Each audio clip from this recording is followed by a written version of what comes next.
Hey guys, KZ here, back again. Sorry it's been a little while since I put out a video, but I have a lot going on.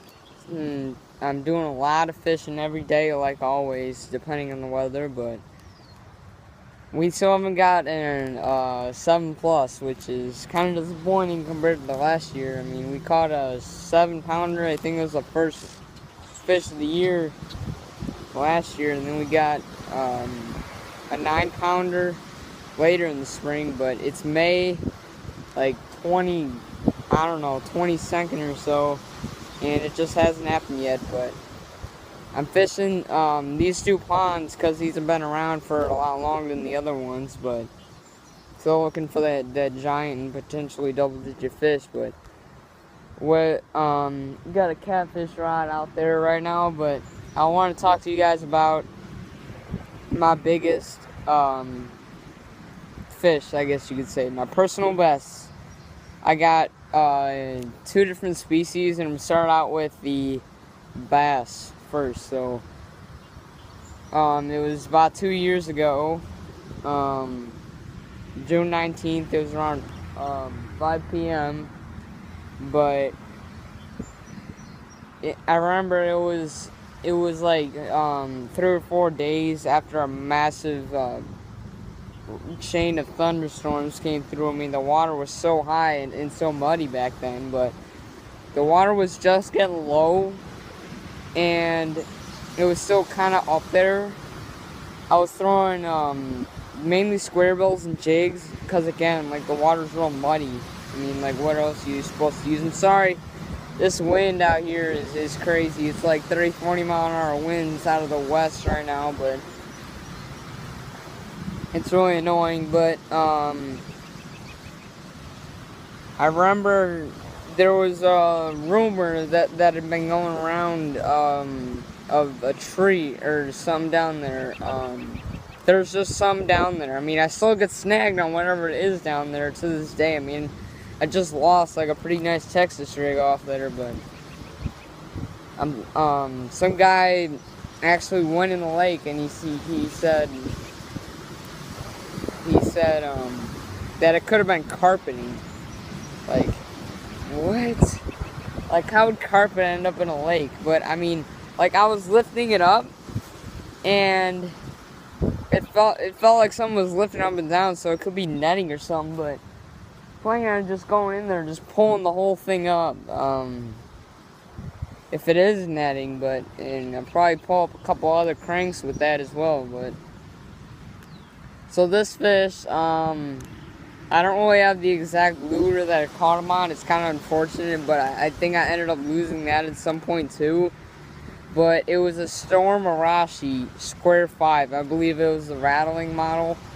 I was throwing that out there, and it was pretty on a basic setup. It was like a 7-foot medium heavy field and stream rod with my Sitica on it, my Sitica 200E.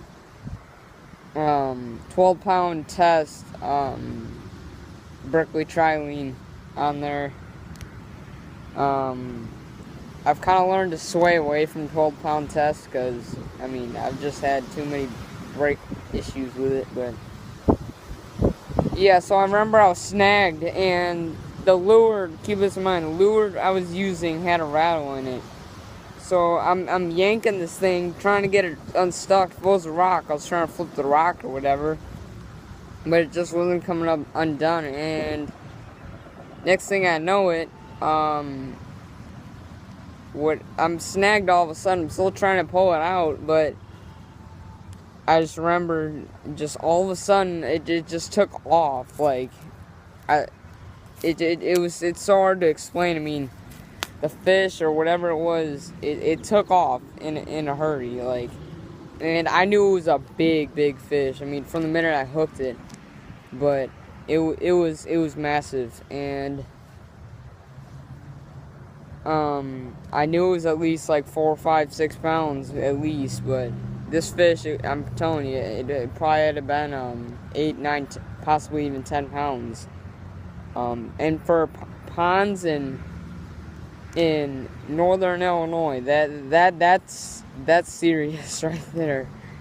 You don't, even like a 5-pounder up here is considered big. I know in Florida, 5-pounder is pretty much nothing, but I went down there last fall and actually caught a 7-pounder off a popper, or 23-inch, 6 or 7 pounds probably. But yeah, I caught that one.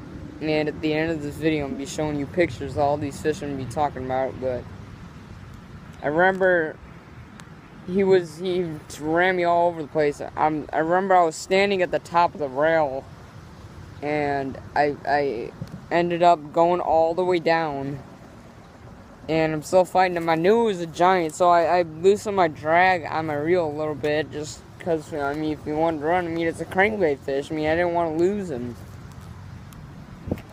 So I kept blind pressure, just reeling slack, and eventually I got him in, and holy crap, man. I remember like 1 or 2 weeks earlier than that fish, some guy caught like a pretty good fish, like, I don't know, 7 or 8 pounds. It could have been the same fish, honestly, but it was giant. Both fish were just massive. But this fish, it was, I mean, even today I look at that fish and be like, man, that tops anything I've ever caught.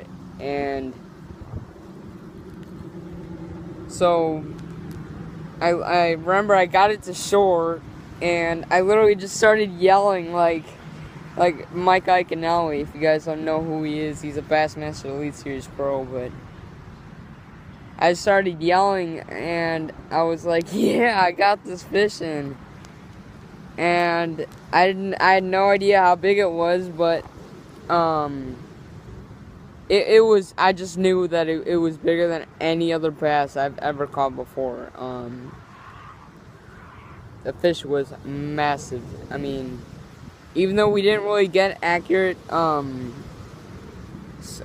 didn't have a scale on me, because, I mean, live right by a Walmart. I mean, Bass Pro is like a half hour from my house, so, I mean, I'm looking into getting a Boca grip though, but that fish, it was big. I had the rod, and what I did is I had a photo of the fish against the rod, and it measured around 25, 26 inches, and the thing had a massive belly on her.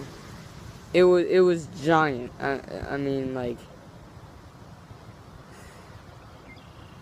I remember I got it up and I started calling my mom. I told her to get over here. I've caught this giant bass. And what do you know? She's not home. I'm like, oh crap. I didn't have really any electronics at the time, so I was like, could you get somebody over here to take some good pictures of me? Because I don't really want to try and do a selfie like that, because that's, I mean, people think you're long arming and stuff, I think it's called, but you put it right up to the camera and make a 1-pound bass seem big. But it was giant. And I saw the photos, which I'm going to display at the end of this video, but this fish was big, and it was giant. Like, I mean, I've caught 2 5-pounders this year. That's my biggest I've caught so far this year. One off a drop shot and one off a rattle trap. But that fish definitely was a heck of a lot bigger. I mean, fish of that caliber, they truly are, I mean, a different breed of fish. I mean, but it was big. I remember I pulled the fish up, and there was cars just stopping and slowing to look at it, because it was giant. I mean, you'll see the pictures, but yeah, it's basically like I'd already lost like several more lures earlier that day, and I know I lost some brick claw and square bills after, which is unfortunate, but yeah, I'm snagged, and the next thing you know, I got the biggest fish of my life hooked on. Remember, I'm just thinking to myself, I'm not gonna break this unless I go down south, or to this big Florida strain largemouth down there. But For Northern Illinois, I mean, this is big. But, yeah, that's a big fish. Guys, I mean, I'm trying to go out there with the Huddlesons and try and catch them. I caught some 3-pounders on it earlier this year, but this has not happened yet. There's fish bedding. I've seen like 4 or 5-pounders come in, but it is what it is. I mean, I'm still waiting for that monster. Still waiting for that 7+ coming out of these lakes this year, but I get out of school in like 3 days or so that's good. Expect a lot more videos out of me, but it was crazy. That fish was massive. Snagged. I'm trying to get it out. I only got 12-pound test on. They can't really be too hard on it. And next thing you know, I got the biggest fish of my life. Approximately 25 to 27 inches, anywhere between there, but it was giant. The next one is my biggest fish that I've probably ever caught, ever. This was a channel catfish caught last season, and this one measured in at around 32 inches. And I actually weighed this fish too. You're using cut bluegill. That's their preferred bait because they're available and stuff, but they're like the easiest bait to get without spending like a whole lot of money. And currently the bait I have out there right now is a dead crappie. Piece of a dead crappie, but yeah, it was that catfish. Remember we had like 3 or 4 rods out there, me and Drew were out there, and remember it was like August or so school was like coming up. I'm like, I remember my parents had been like persuading me to like go to school, like check out the school. I'm like, no, I want to stay and fish because I freaking hate school. Obviously, everybody does. I don't really know anybody who likes school or wants to go to school. But yeah, I mean, I remember like my parents were just spamming me, just telling me to get home and check out my school. But me and Drew, we'd been gone like a half hour to an hour without a bite, and before you know, one of our rods nearly gets ripped into the water. I'm not even joking. You know, I've had big, small 2-foot channel cats bring this rods over this railing, but as you guys saw in my catfish fail, big cat drags right into the water where I tried grabbing it and then it just popped off, which is unfortunate. But, I mean, this fish was massive. We measured him 32 inches. We actually weighed him on a Berkeley scale. Thing said at 18, 19 pounds. That's ridiculous. I've caught big fat catfish, but I ain't got one that big before, so hopefully we can beat both of those records this year. I'm hoping, but yeah, hopefully we can, but we're gonna try. So it's basically both my stories on how I caught the biggest fish in my life. Thank you guys for watching. See you later. Thanks.